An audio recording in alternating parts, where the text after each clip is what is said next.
Speaking of podcasts, you have a podcast. I do. Everyday Espionage? Yeah, Everyday Espionage. What do you guys talk about on there? Are you talking about the business and these tools, or what are the topics? Yeah, so I have a unique kind of podcast, a unique style.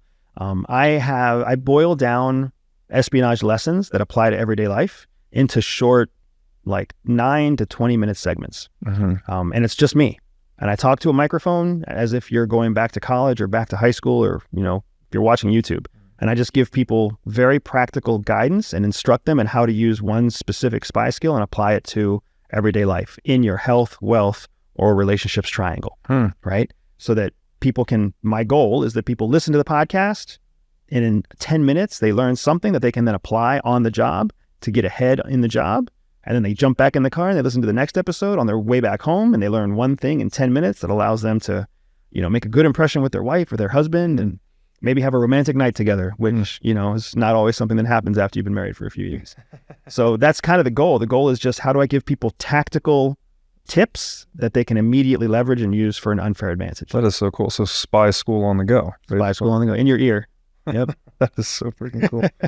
How long have you been doing that? So I launched that in 2018.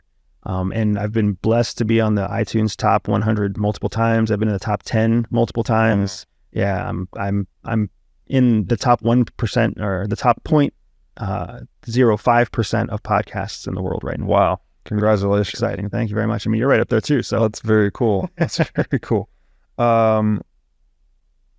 So the difference between what you're going to learn at Everyday Spy versus the podcast, you just go more in depth with your Everyday Spy students, or is there a lot of crossover? Yeah, so it's a very similar model to what you see in a lot of digital learning. Mm-hmm. What I'm giving people in Everyday Espionage in my podcast is kind of a shotgun approach. Mm-hmm. Like, here's a little bit of everything. It's not connected. It doesn't grow like a lesson plan grows, because some days people will listen to one episode and they may not listen to another episode for 3 weeks. It's very much practical, tangible, use it right now kind of guidance. Mm-hmm. What I do with Everyday Spy is I then take those lessons, I contextualize them, I format them, and I deliver them in a way that people can actually grow in a logical fashion, right? So they can learn to master not just a skill, but a concept that applies to that skill. Got it. Right? So it's the difference between familiarity with the podcast and mastery with the course selection. Got it. And then as people master skills in my Everyday Spy world, they also then usually want to learn how to apply those skills in real life.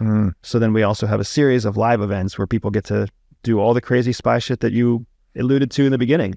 We teach people how to drive cars offensively. We teach people how to shoot weapons. We teach people how to go in disguise. We teach people how to operate in the street and drop dead drops and give covert signals. I've actually got a course coming up in St. Petersburg, Florida in June, where we're teaching people all the street tradecraft. That is so cool. And then they'll learn it and we'll apply it to everyday life, right? Here's how a dead drop and what the skills are around a dead drop. Here's how they improve your personal security and your relationships with your boss, your wife, your kids. That is so freaking cool. I guess I'm extra fanboying about this right now because I used to read the James Bond novels. I actually didn't read them. I did the audiobook. And man, they're just so good. Like, even better than the movies. And the movies are really good. And so many of the things, like, I don't know. I guess the author Ian Fleming actually did a lot of homework, because it seemed like these were legit espionage tactics and tools and stories. And I just always was so fascinated with that. And it sounds like now you're delivering that to real people. Yeah, it's still a big question mark whether Ian Fleming was actually a MI6 asset or not. And there's a lot of documentation out there suggesting. Because he ran in those circles, right?